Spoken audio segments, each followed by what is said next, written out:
All right, guys. So here we are coming to you live, but kind of not live on a Thursday night. But we just could not resist bringing you this great guest. And Petty, why don't you introduce this guest for us and let everybody know who we're about to talk to? Man, I gotta put my fan card down for a minute or turn it on. We got a Rebel legend, two-time All SEC defensive tackle, OG Landshark. Number 57 on the field, but he was number 1 in most of our hearts. Jerrell Powe, man, from Wayne County. Dude, welcome to the show. Thanks for having me, guys. How y'all doing? Doing good. Man, are you pumped up for this LSU game? Because I've been looking on Twitter, and I have seen you pancake T-Bob Hebert's ass at least 50 times myself. I've seen that one. Listen, I got some good stuff that I'm going to wait for Saturday, right, just to get to people crunk, man. I miss me and T-Bob are real good friends, so I always mess with him. So we play LSU, I always got to post those highlights to just kind of mess with him. But I'm pumped, bro. I feel like I got about 10, 12 plays in me. I don't know how I'm going to feel after. I got a helmet, man. I got a helmet. Put it on. No. I don't think anybody would turn you down walking on that field except for the other team. No, Dude, but I'm excited, man. It's going to be a fun-filled weekend, big weekend. Retiring the legend himself, Eli Manning. I cannot wait. I'm pumped. I'm ready to see all the guys, all the older guys, all the former teammates, a lot of guys. The list is crazy, all the guys that's coming back. So I'm excited, man. So, man, Lane has been asking for the atmosphere to show up on campus. And look, to our credit, man, since he's been there, we went through COVID one season. We played Austin Peay at 11 o'clock game against Arkansas. He hadn't had a chance to have that game where we've been the big game on campus. And now it kind of is where I think he's going to see that atmosphere. Like you said, all the legends are coming back. Mm-hmm. It's going to be hype. Aren't they going to have Manning painted in the end zones? Yeah, they got Manning painted in the end zone. It's only right, so we roll out the red carpet like that. It's the man. I can't remember. He's the man. I thought this not too long ago. I can't remember when I saw that. But they say there's no school have benefited more off of one family than Ole Miss have the Manning. So, I mean, it's only right we roll the red carpet out. Do you think any of that, just a tad bit of that name being in the end zone, might have something to do with a junior quarterback from New Orleans being up on campus too? Man, I don't know. But whatever it takes. That's right. We want him and we need it. Keep the tradition alive, baby. That's right. Well, man. The other day, I was a while ago, I see what they was like. It would be nice to get the other man, the grandson there, and have a speed limit 16, huh? That would be nice. Hey, man. You build a program around that kid. I bet a lot of people would rather have speed limit be 57. For a lot of reasons. Nice. Speaking of recruiting, man, that's kind of what I heard. I heard the show you did with Neil and them earlier today, and you mentioned Coach O calling you out of the blue, so you don't know me, and I got pecan pie. But, man, like I mentioned before the show, I was a recruiting buff, and you weren't really Ole Miss was kind of off the list. You were committed to, was it LSU first? And was it Saban or was it Miles? No, it was Les Miles. I committed to LSU on national television at the All-American game. And that's right. Right. Was Auburn not number 2 at the time too? No, it was kind of between. Actually, it was between Auburn and LSU.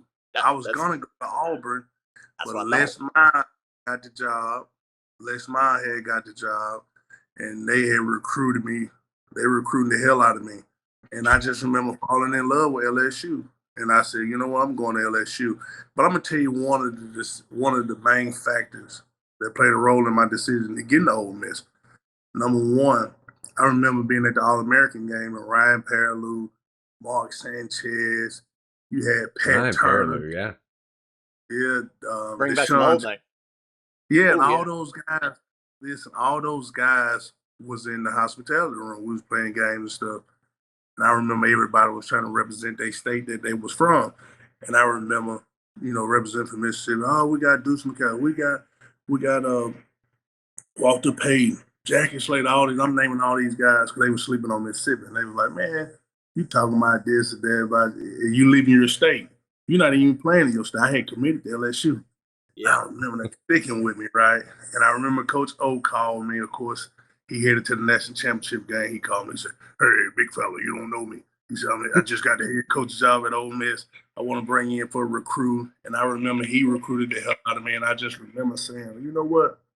I want to stay and represent my state. I want to stay here and I want to be a difference maker in my state. And so that's one of the main reasons why I chose Ole Miss and stayed at home. I wanted to stay home and represent my state. That's awesome, man. That's state pride. Well, and it was at the time it was real easy to go to the Auburn where they were producing big time defensive tackles, or LSU doing the same, man. So it was kind of a stretch to go to Ole Miss at that time when they were kind of struggling in between them Eli years. But did he just speak a different language to you? I mean, y'all talk a defensive line language or something? As soon as he landed, he told me I will be in Mississippi on Wednesday. My first stop is to come see you. Mm-hmm. And he was down there in that black Hummer, and we doing drill out in the parking lot. I said, this man is crazy. Wait, y'all doing 360s? Man, we were sitting there working hand drills, and I'm like, man, this man energy is off the chart. And the way he recruited me, man, I just fell in love with. I said, now this is the guy I want to play for. Uh-huh. So did you? I remember Tyson Jackson real good. Tyson Jackson used to always give me hell when I was at the Chiefs. They said, that's why you missed out on 2 natties. I said, that's why we kicked y'all ass twice. That's right. Hey, man, a lot of times when they show highlights from that 09 LSU game, it's of Jevin. And right, man, he threw those 3 dimes. But what they don't show is that LSU didn't score no damn points on them Landsharks that day. Y'all were busting Jefferson's tail and T-Bob's tail that day. Yeah, when I was on the T-Bob show earlier. He asked me what was one of my favorite memories of the LSU and Ole Miss battle. I said, be honest with you, kneeing the ball on y'all in Death Valley. Kneeing the ball on y'all in Death Valley. Having pity for you guys. That was one of my most memorable moments because you don't see that much. It's hell to go win in Death Valley at night. Oh, heck yeah. Yeah, that place is nuts. I've never seen it from the field, but good Lord, it is insane from the stands, and especially if you're not wearing purple and gold. Right. Is that man? That's a funny question. You saw the crazy shit at Tennessee this weekend: golf balls flying, mustard flying. What's the craziest thing did you ever see anything like that while you were on the field? No. I never witnessed nothing like that. But that was terrible, man. That was poor sportsmanship. I mean, the guy literally, he didn't get the first down. No, his hand was down at his waist. His knee was down. He did. I was pissed. I almost broke my damn TV because they almost got close to it. I almost got the first down. Well, look, Jerrell, I don't know if you're at that point in your Ole Miss fandom where we're a damn cardiac.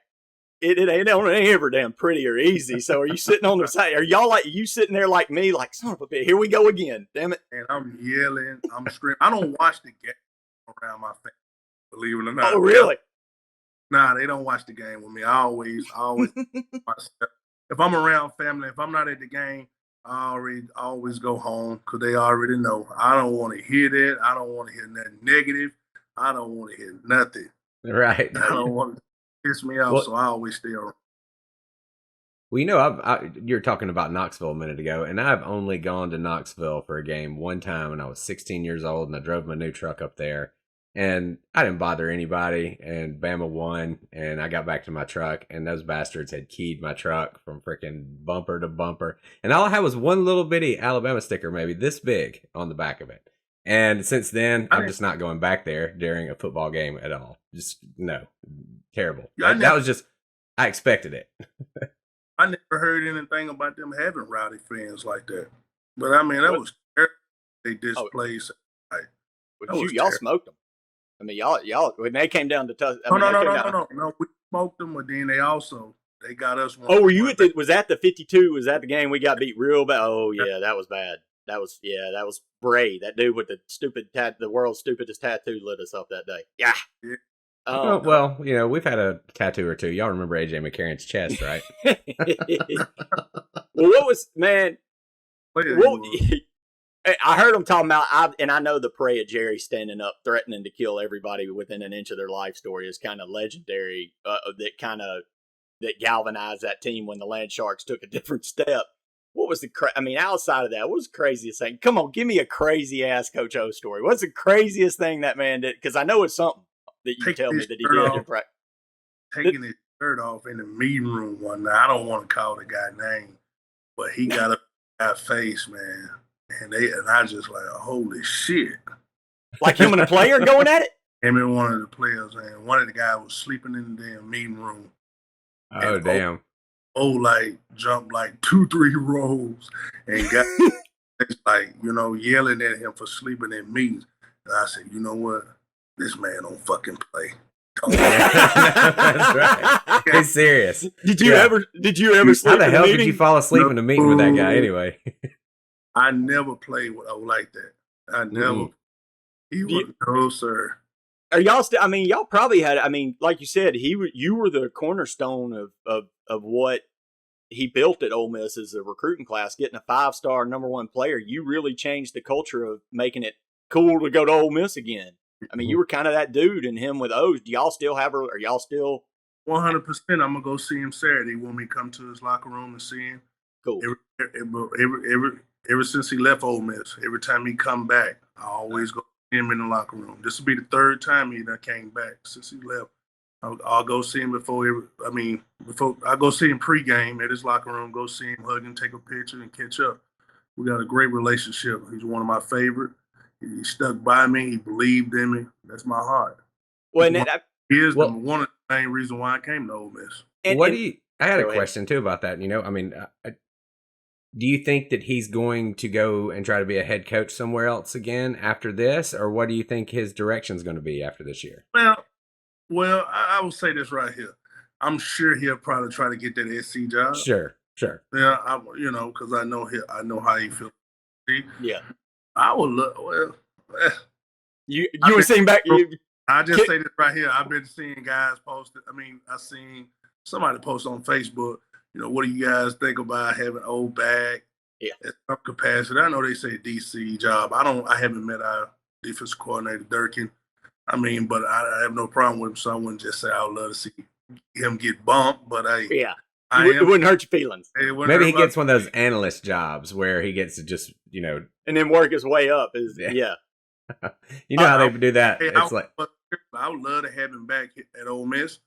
I think it'll be huge in recruiting. Also, what he experience working with defensive linemen, and that's one of the points we need to get better at. Not take credit from my defensive line coach or anything like that. None of them not doing that. All I'm saying is the guy is a defensive line specialist. That's what we need to get better at. We need more ass up front. We need bigger guys. We need guys that can teach these guys how to hold a point and move lateral. I think we'll be big in that. Well, you asked, O was credited. Y'all were the best defensive line Ole Miss has had in my lifetime. Like with you, Preya, Tillman, Lockett. I say right here. I will say this right here because I cannot speak beyond. I remember far back as I can remember vividly. Ole Miss players. This is when McKinley Barkins, and then you have Michael Bowe and all Eddie Strong. But I remember Jesse Mitchell playing. Well, now there was 1992. We had the #1 defense, Red Death, but it was linebackers. But y'all's defensive line, right? I think a little. I think up and down, completely across the board, defensive line. I don't think it's been a better defensive line than us. No, it was nasty, man. The way y'all dominated those backfields. But man, you touched on something. This is something I want to do for the fans that aren't Ole Miss fans. You said stuck by you. I don't know if any do you mind? I would love for you. I don't know if many people outside the Ole Miss family understand your story once you did commit to Ole Miss. That was the big deal, but people didn't realize what came after. You had one of the hardest struggles and battles with the NCAA of any player, and I know I'm connected to Ole Miss, but it's got to be one of the craziest ever. Because like I said, we touched on it earlier. You went to Catham to Hargrave, which doesn't really happen anymore. But usually when you did that got you into college. And you did that. I don't stop now and let you tell it. I touch on it a little bit for the ones who's not familiar with the story. When I graduated in 2005, I had to go to Hargrave Military Academy to improve on some core courses and also, to get some core courses and also improve in my ACT score. Well, when I got there, it's a post grad school. It allows you to come there, get what you need, and not lose no eligibility to be able to go to a 4-year institute. Well, out of the 70-some guys that went there, I was the only guy that got his coursework red flag through the NCAA. I then had to re-enroll back in my high school and take some coursework through Penn Foster with someone watching me. So just imagine how embarrassing that was. You just left in 05. They throw pep rallies. He was All-American, #1 defensive tackle in the nation, and you happen to re-enroll back in your school and take course. That was embarrassing. So then I completed that coursework. The NCAA then red flagged it again and said, hey, I tell you what, if you can prove that you can maintain the proper freshman GPA on a college level, then we will grant you your athletic scholarship. So I had to go to school at Ole Miss and not play football for a year. That's when I then got up to 384 pounds. You got big. Whoa. Yeah, he got big. That's a big boy. I got up to 384 pounds. Couldn't do 10 push-ups, 10 sit-ups. I was just eating my way out of football because I was not allowed to the facilities. I was not allowed to be around the team. So I was just doing like any other freshman, just partying, eating. Right. That's when I did the year at Ole Miss, that's when they fully granted me my scholarship. Yeah. Then like I said, I couldn't do 10 push-ups, couldn't do no sit-ups, couldn't do nothing, man. I couldn't even make it through warm-ups. It was some days where I would come out and I would warm up and would be like, all right, your day done. Well, like I said, you were out of the game pretty much for almost 2 years, right? Yeah, 2 years. So, I played at Hargrave, but I was out of the game for 2 years. Between that, yeah. So I had to lose down. I lost down from 384 to 312, played in 08, and that's when the Sharks started feasting, right? Started feasting, baby.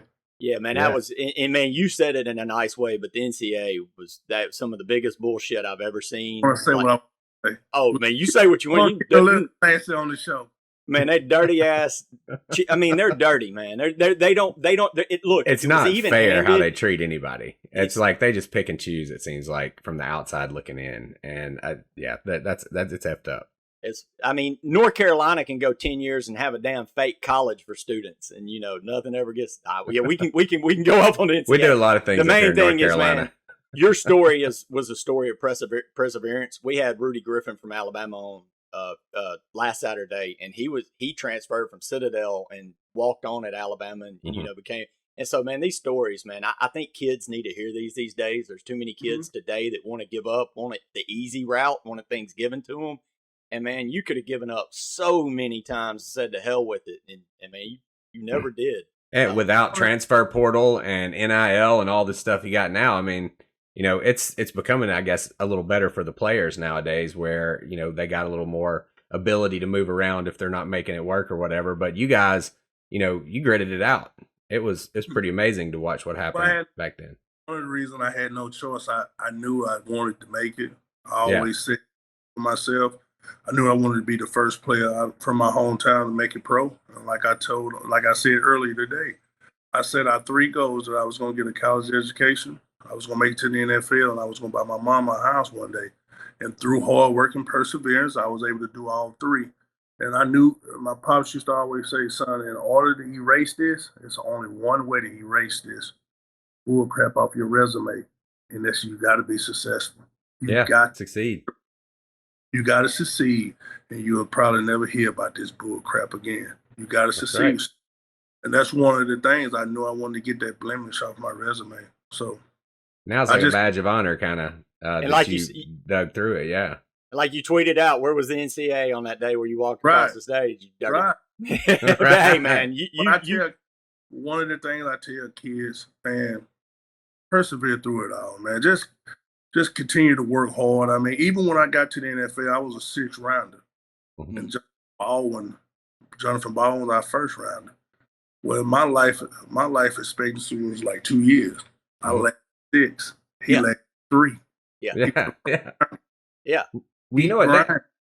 That brings me to something. You know what? We talk about on the show, Daniel and I had moments in our lives in sports where we came up against somebody not even nearly as good or as big as you, and it put us right in the place and let us know how far we were going to make it in football, right? Just basically said, damn, Right. when I ran into that guy, I'm like, all right, this is about as far as I'm going to make it in football.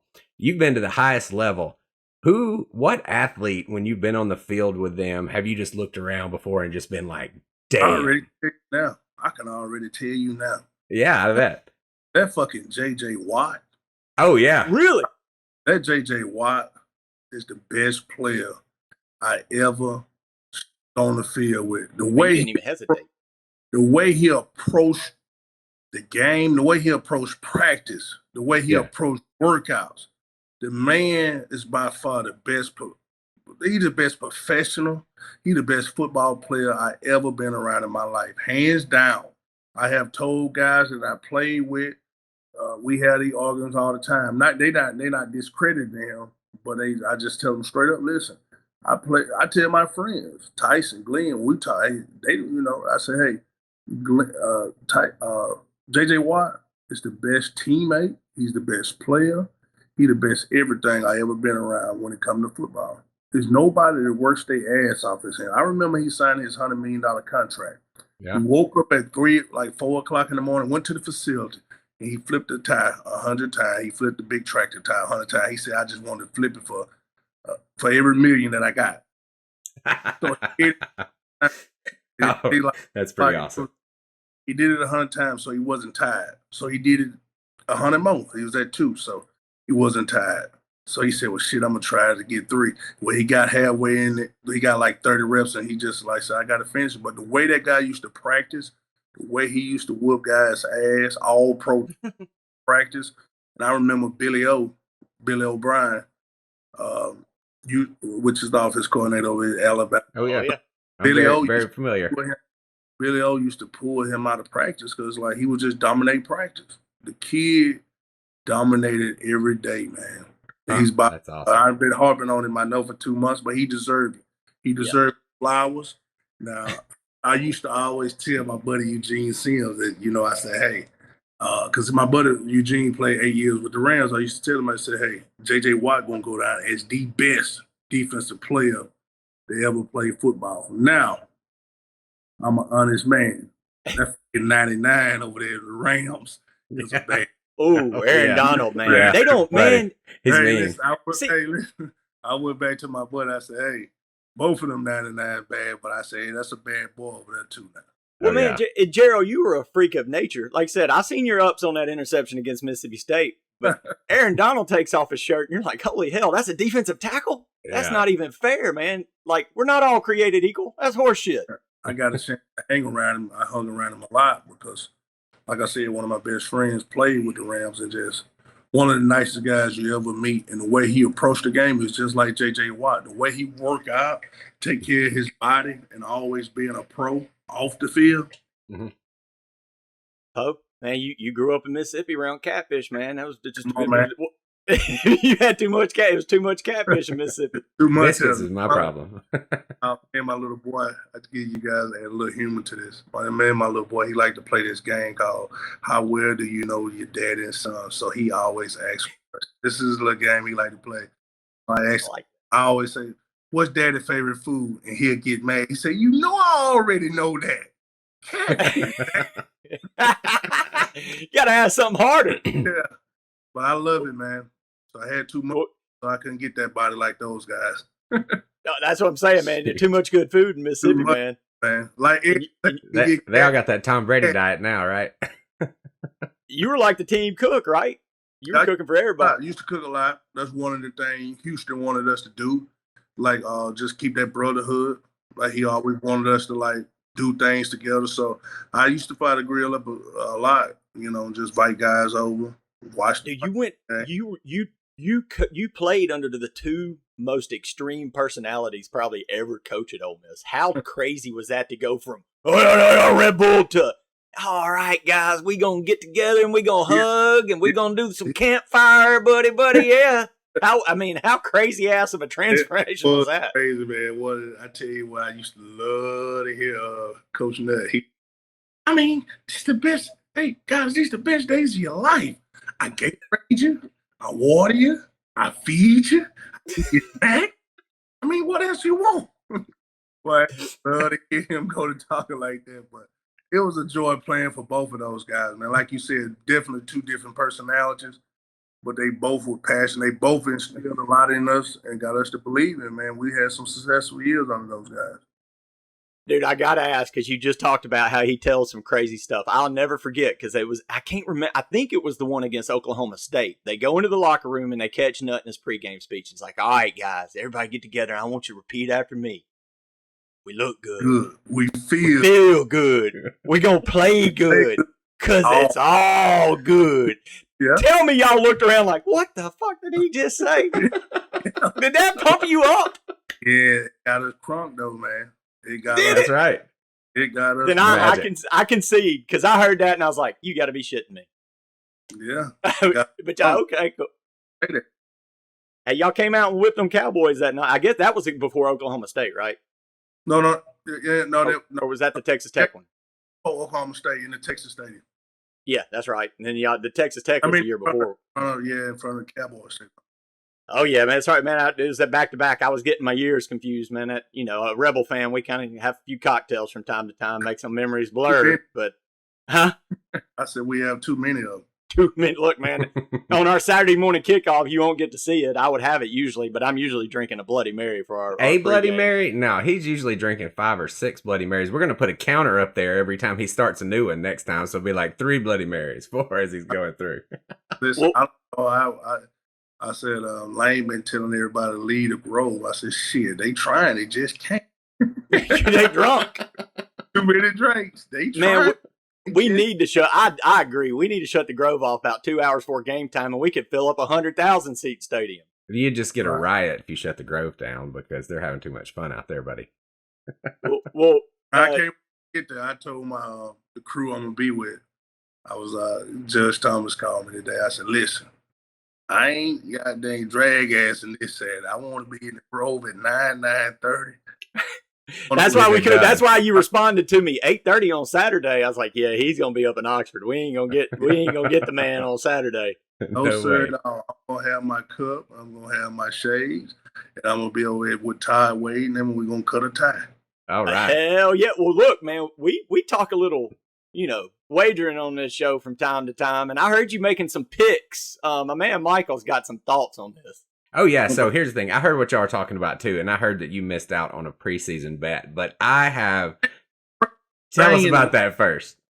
Man, I told my friends, I said, listen, Matt Corral is going to win the Heisman. I said, I heard Joe Burrow daddy put like $1,000 or something that he would win the Heisman. I said, dude, why not? We bet on the games. I said, I'm going to go put a couple grand. I said, I'm going to get a couple grand. I'm going to put it on that Matt Corral is going to win the Heisman. I said, Dick, we got the offense. We're going to throw the ball a lot. The kid can do it all. I said, man, this man going to have a chance to win the Heisman. I think he was preseason. He was number 6. Yeah, somewhere around there. I dragged ass and I kicked my. He still had pretty long odds, though, like 50 or 100 to 1, right? He's like plus 120 now, 160. Yeah, now it's even money. But still, it's still good money. It's still good money. I'd go put it on there. Oh yeah, I wouldn't bet against him right now. That's for sure. Well, the bet that I took at the beginning, one of our podcast episodes, the title's called "Take the Damn Bet," and it's because Daniel and I, or Petty and I, had looked at the lines for total wins for all the SEC teams before the season started out. And we saw that the over-under for wins for Ole Miss was 7.5 wins. And I was like, you mean to tell me that I'm going to get paid if they get 8 wins? Take the damn bet. You know what I mean? Hammer it. And the other one was LSU over under 8.5. So like LSU's got to win 9. We walked through that schedule. It's like, all right, I think they're going to lose 4 games this year. You know what I mean? I can see that happening. So we took those two. I took the under on LSU and the over on Ole Miss. And if Ole Miss beats LSU this week, I'm covered because they've already lost 3. They've only got to lose 1 more. And I think if Ole Miss wins this game this week, they pretty much can breeze through to an 8-win season. So we're going to run the table. Oh, yeah. Man, I'm nervous, Oh, yeah. man. Matt was a little banged up. We got some offensive guys out. Man, Poe, I'm a little nervous, man. Tell me why I shouldn't be nervous. Vegas is trying to bait people to take that LSU 9.5 points right now. Listen. Vegas is trying to. What the line opened up at 13.5, I want to say. Oh, did it? I knew it was around 10 or, it was somewhere around there. It was high. 10.5. Then it started dropping. I looked at it a while ago. It's at 9. I think too much money is going on Ole Miss. They just trying to shift some of the money back over there to LSU. We're going to beat their ass. We're going to beat their ass. We're going to get some guys healthy, and we're going to run the damn table. Run the table. Only team that scared, there's 2 teams that scare me. I got to be honest with you. Bo Nix don't know if he want to be a Heisman or he want to be a damn high school coach. Be a fucking high school coach next week. He needs to be a high school coach next week. That's right. Quarterback, I want to say. And he scares me, man, because he'll come out there and look like a damn Heisman. Then you see him playing the other team. I'm like, man, this dude is terrible. And the other team that scared me too, and I got to be honest with you, them damn Bulldogs. We got to go to Starkville. We got to go down there. And history shows the team with the better record usually go down there and piss down their leg. I'm sick of them because I know them. They're going to know that. Let's say, for instance, if we run the table and we get to those guys. I was looking at some different scenarios that will put us in the playoffs, right? I was looking at it before I called on. And I think they said we needed to run the table and Georgia needed to dominate Alabama in the SEC championship if they go.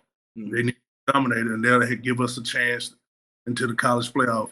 Man, if that scenario comes to Thanksgiving night, them fucking Bulldogs gonna come out look damn 2012 Patriots, buddy. Oh, and we need Georgia the bells. We need Georgia. Go ahead, Ben, sorry. It's his birthday. It's on his birthday, so that's the last thing I need is an L. Oh no, hey, is your boy's birthday's the 29th? What day? My birthday's the 29th. My 30th birthday. Y'all 25th, correct? Yeah. Yeah, it's on Thanksgiving. Y'all beat LSU up in Oxford. Miles loses his mind, does the clocking thing or whatever. And I tell my wife, all we got to do is beat 2-8 Mississippi State, and we're going to the Citrus Bowl this year. So we get, and my 30th birthday was on the day of the Egg Bowl. And man, we got Disney World tickets. We hadn't been to Disney World. We're going to go see the Rebels in the Citrus Bowl. And she threw a surprise party the night before, and then that shit happened. Starkville, y'all went to Dallas, and I had to go to Orlando with a bunch of damn LSU fans. Listen, so I'm nervous. I'm with you, man. I'm nervous about Starkville. I'm going to be all the way honest with you. I remember that game, and I just remember saying, we got it. We got it under control. We was playing good ball. And we was too lax. Went out there, Dixon credited Anthony Dixon is a good buddy of mine, him and Pernell. Oh, yeah. Booby can run. Yeah, Big Kyle, all them guys. I got a good friendship with all those guys. So, I mean, they had it on their mind. Charles burned them, and they came out, and J.C. Brickton on it was talking so much shit, which was they had it out for me. So, them guys came out, man. We pitched down our leg, man. I just remember, like, we got it under control, but they can't. We're going to this. And every time. I feel like, and man, you correct me here on this one, Poe, because you were on the team, but I felt like Nutt when he was at Arkansas, he always beat State. And the year before, we beat them like an absolute drum in Oxford, Mississippi. I mean, the Landsharks had like 12 sacks. You had an interception that day. We tied the record for the most sacks. Yeah, like it didn't give up like 10 yards or whatever. So I thought there was a mindset of, Nutt didn't expect what he was going to walk into. Different when you go into Starkville. It's like you said, man. It's a different when the bells start ringing. Them boys get a little crazy. But when that red and blue comes in there, well, you said something a few minutes ago that made my eyes light up because I'm a data nerd kind of guy, and you said the word scenario, and boy, did I start thinking right then. And Jerrell, let me tell you something. I'm about to talk you into being a Bama fan real quick. So listen to this and hear me out, all right? If you can just get Georgia to lay an egg anywhere, okay, this season, maybe it's at the cocktail party, wherever it happens, if they lay one egg, you don't need a blowout. all you need is either one of those teams to lose in the SEC championship. You're the only one-loss team left to go with them. You're guaranteed to be in. Take it another step further. If Alabama goes in and blows Georgia out of that stadium worse than we beat Ole Miss, then you're guaranteed to be in that game, because everybody's got such a high opinion of Georgia. They're going to be like, man, they just ran up against Bama on a good day. Let's give them another shot. So, roll Tide. Yeah, because I usually like to root for, and when Alabama, when they get down to the playoffs and we not playing, we never been playing. But I usually like to root for Ole Miss. I mean to say for Alabama. So I'm the same way. Ole Miss is my other team, So I'd like to see them rematch in that last game. That'd be great. Yeesh. I don't know. Well, Jerrell, man, we have taken so much of your time tonight, buddy. All you want, Doc. So you tell me a little bit about you. You got a son. Is he 6? He's 6. He'll be 7 on the 25th of next month. Is he already like 220? Punching, but you got him down. But his mom always. I tell you this little funny story. His mom, she do credit to her, man. She don't believe in that eating bad, so she always making him eat his vegetable, eating veggies, chips, and all that old bull crap. That's the way I think about it. What she wanted to be a running back, one of them pretty boys. Gymnastics, something, yeah. But anyway, yeah, she always joke with me. I piss her off when I say this. She always say, "You're gonna be big, just like your daddy." Like when he always holler, he want a cheeseburger. She said, "You're gonna be big, just like your damn daddy." So I said, "His daddy got big." That's right. That's all I wanted to be when I was a kid. I was trying my best to stuff in 2 Big Macs to try to get as big as my daddy. Absolutely, Oh, yeah. That's what Coach told us to eat. Yeah, but he's a sport, man. He gonna. Everything Ole Miss. I asked him. He went to Southern Miss, so I always just call him. I say, what's your favorite school? He said Ole Miss. Everything Ole Miss. He know where he going to school at. Okay. So it ain't gonna be no. There's no like when young. It's with this arch. Yeah, he's going to. When he does his signing thing, they're gonna have 3 Ole Miss hats on the table. That's right. 3 Ole. Look, man, you just made every Ole Miss fan grin from ear to ear with that one. Ain't no doubt about it, man. He going to Hotty Toddy land, baby. Well, where are you at now? Are you in Hattiesburg? I live in Atlanta. I got a place in Hattiesburg, but I live in Atlanta. Oh, okay. I like it over here, man. It's just like the city. Different. I like the city, man. I needed a little bit of both. I like the country. Yeah, I'm right there with you. I grew up in a town of 300 people in North Alabama, right next to the Mississippi line. I was 8 miles from Mississippi. And, it's 100 cows. I knew as many cows as I did people as a kid. So, Yeah, I grew up in Jackson, now in Tampa. I kind of like that city life with you, man. I got a treat, too, man. We moved down here last year, and Ole Miss ended up in the bowl game. And you got a Super Bowl? Come on. Tom Brady? Be the good. Oh, yeah. Yeah, I'm good year there. Heck yeah, man. Got to Kansas. Your boys came down here a few times. KC, are you still a KC fan? Is that your NFL team? I am, but I mainly root for individuals. But I do too. But if I had a team that I would play for, it would be the Chiefs. Of course, they good too, and they got Patty Mahomes. Exciting offense. They struggling right now, but I cheer for the Chiefs. But I mainly cheer for the individuals. I've always been the NFL, especially growing up in Mississippi with no team. The Saints were down south, but they kind of were always bad. And I didn't want to cheer for the Saints on Saturday if the Rebels were struggling. It just wasn't very fun. It made football not fun. So I kind of just cheered. I'm like you, always kind of cheer for guys. I liked Elway, and of course liked Eli when he went pro. I followed your career at Kansas City and then to the Texans. So I follow Rebels. I like to watch, pull for you guys. So it's always cool to. And man, it's cool to know that you guys are all. Lane seems very welcoming and bringing. If you talked with Lane?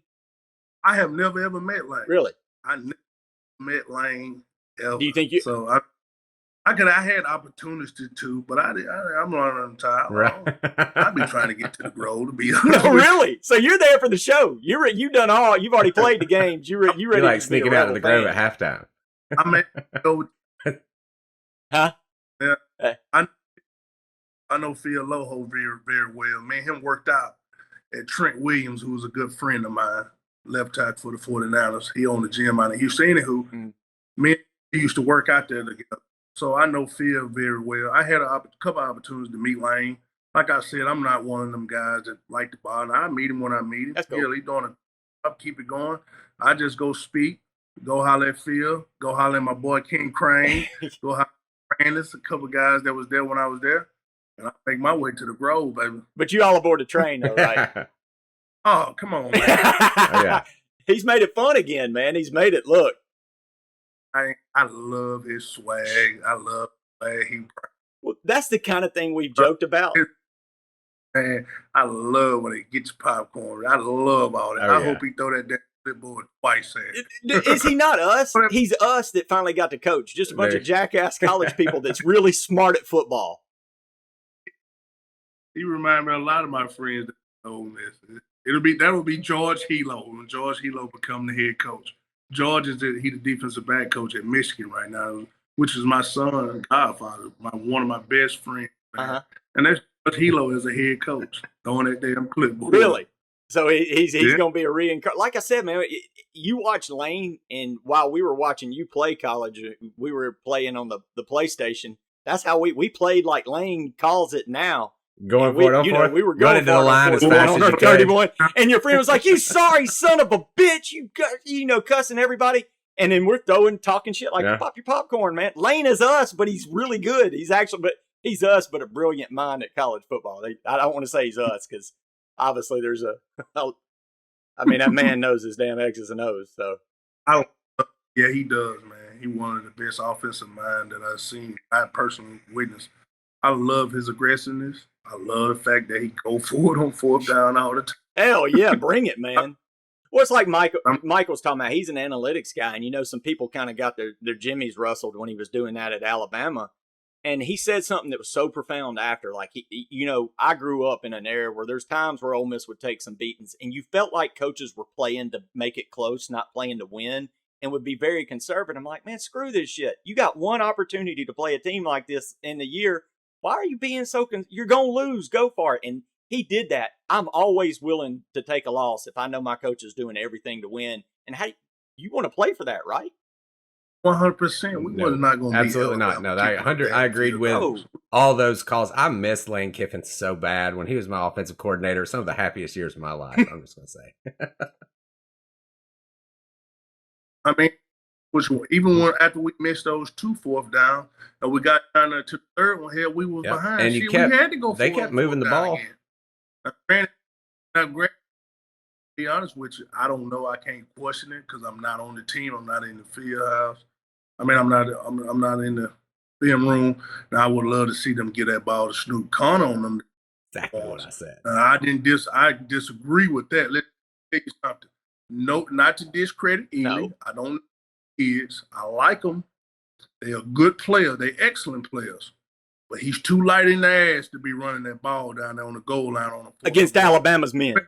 Alabama. I was just going to say that. Dude, you got to put your thump in. I've been screaming that since the end of the season. I've actually, like I said, since I'm married into the Ole Miss family pretty much, they're my team too. I know a lot of the players, and I'm getting on them in morning calls with Petty. I'm like, dude, Snoop Connor needs to touch the ball more. He's the best running back on your team. And he's, we're getting the Ely versus Snoop thing a little bit. And I'm like, hey, I'm not taking anything away from Ely. I'm just saying Snoop is underrated. He reminds me of a guy we had at Alabama named Josh Jacobs that runs for the Raiders right now. That was always like our second or third string running back. And you just always want to give him the ball because he got 8 yards every time he touched it. Like, very little cutting, just got it done, And that's what I like about Snoop. I think he's going to be an NFL back. We met that linebacker from Alabama. We was on that 6-yard line. Because him and Ely met head up. Ely was just too light in the ass. Man, Snoop would have hit that guy 100%. Right over the top. Toto's not that strong in the hole. Yeah. If they would have stalemated, Snoop could have twisted a turn and got that 1 yard. We would have been. I don't know what it is about offensive coordinators when they get down on the goal line and how they abandon the run, but it seems to happen at every school. It's amazing. They get down there and maybe it doesn't work once or twice, but you got 4 tries at it at that point, right? Right. Well, like Yeah, let me clear this up because I don't want to sound like a jackass. Even those guys, I like they play. I don't know what happened. This is all I just wish I personally just would have loved to see Snoop run the ball in a situation like that. That's all I'm saying. I don't want nobody to take that out of context. Well, and I don't think anybody would. I mean, because that's, as fans. I'm sure he said the same thing. And that's where I do. I love, he made a comment when Snoop finally had that big game. He said, my assistant's been telling me to give Snoop the ball more. Like, he even admits when he screws up. I love when he does that because he kind of calls himself out. But I'm with you, man. Snoop changes things right there. He's our NFL. Michael said this. Look, like you said, Ely is great. He's a change of pace back, and he fits that system of mismatches that Lane loves. Mm-hmm. But our NFL back is Snoop. And that's the guy you got to give the rock. Like you said, man, there's one thing that don't change about football. I know the offense has now got so much advantages over defense. I know that it's all about mismatches. But when you watch that Ole Miss Alabama game, you knew we were in trouble because the offensive defensive line still determined football. There's still the element of man on man, man up, and like you've been saying all day, gotta need a little more ass in the ditch. Got to, man. You get all these slim guys and these finesse guys, all you want is only going to last so long because at the end of the day, when it comes down to that 4th inches, that ass going you got a 350-pound dude named Powe stopping that middle. You better bring some ass up that line, right? Especially with that defense we run, man. That 3-man front, that's big, nasty, got great hands. They can get their hands on the guys. Create new line of scrimmage, and they can move lateral. Yeah, you got to be big and strong, and with good hands. Get your hands on those guys, eat those blocks up, and be able to move lateral. Oh yeah, we have multiple, but you and Teddy Laurent, man. Teddy could do it too, man. Parade, all world. Shit, G Hardy. Oh shit, man, if he would have played every game. If he just, man, did y'all just look at that dude like, come on, just play today, and we gonna be all right?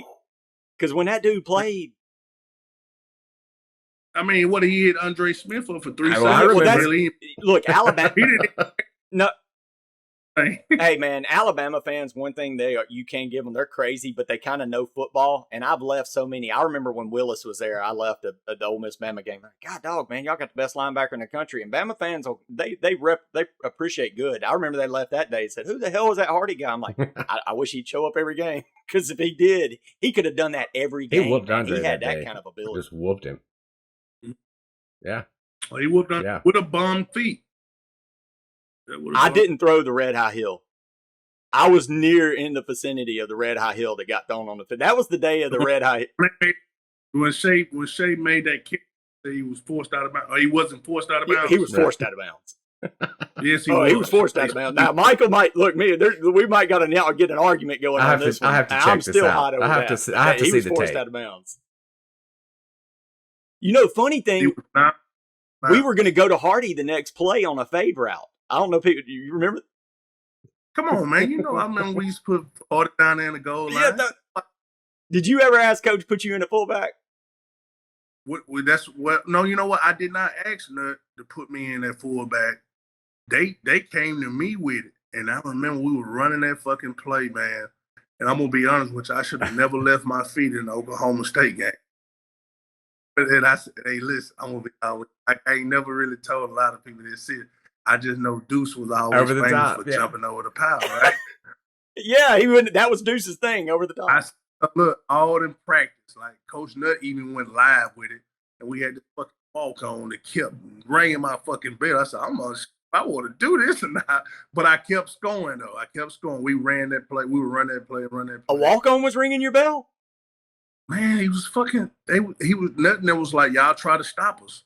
So, we was all getting crunked or whatever. I was running the ball. They knew I was running the damn ball. So I was running the fucking over, but still, though, man, I'm a cool fucking little kid named Kelsey. So, man, and I remember saying, like, man, shit, I don't know if I want to do this. But I said, man, if I see an opportunity, I'm going to try to jump in. And that's when I did. And I think the linebacker was Keith Toston. and he met me. But it still was a fucking touchdown, man. If they'd have called it a touchdown, no way they would have been able to overturn I thought it was a touchdown. I wanted you to get the TD. I mean, 100%. Well, I mean, it was a yeah. I ran his fucking ass over. But you wanted for the trying to get the extra style points. I'm with that. Yeah. That was my first time ever running the damn ball. So I seen it and I tried to leap over in it and he got me and I took a turn and then because I seen like I was there. I was in the end zone, but they didn't call it a touchdown. You hear the comment all the time when Derrick Henry's breaking into the open field. Now the big line is somebody had to make a business decision. Who the hell had to make the business decision to run and jump into your 350? I mean, that was a business decision. Yeah, he made it. I mean, that was a touchdown though.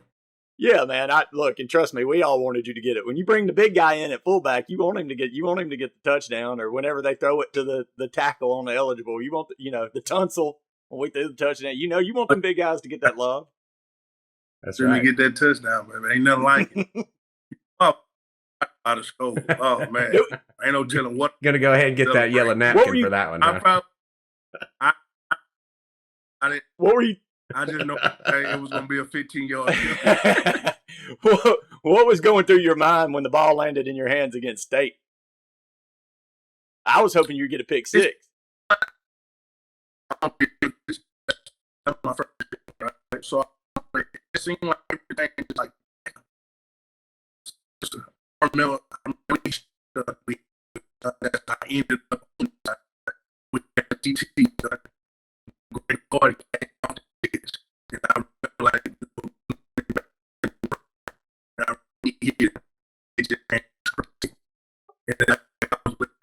it took forever like to come. I seen it coming. I just jumped and grabbed it. It's like everything like blacked out, and I thought I was finna go. But shit, I didn't get 2 yards. No, you didn't know. You went down quick. I saw it. You could tell from the stadium you had. There, you could tell there was an excitement in you. Like, what the hell do I do now? All right, let's go. Right. I seen the opening though. When I grabbed on, like you seen, like, oh shit, I'm gone. Yeah, you. They was on ass. I'm surprised I hit on the damn ball because they closed in on me quick. I thought I was gone. You had, like I said, you could tell even then you had this look on your eyes like, oh shit, there's an opening. Let's go.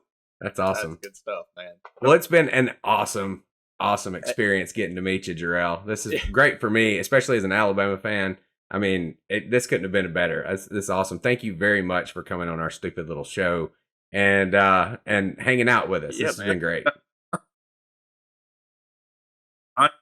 I definitely enjoyed it, man. Thanks for having me on. This is probably the quickest 53 minutes I've ever seen in my life. So, man, we didn't bore you. We didn't bore you to death. Awesome, man. Awesome. I enjoyed every minute. Man, you don't know, and I will fan out for a minute, man. You don't know what this meant to me, Jerrell. It is you were absolutely one of my favorite Rebels. Always will be. Love you, man. To get to talk with one of the greats for an hour and get to cut up and laugh has been badass. So, man, Landshark.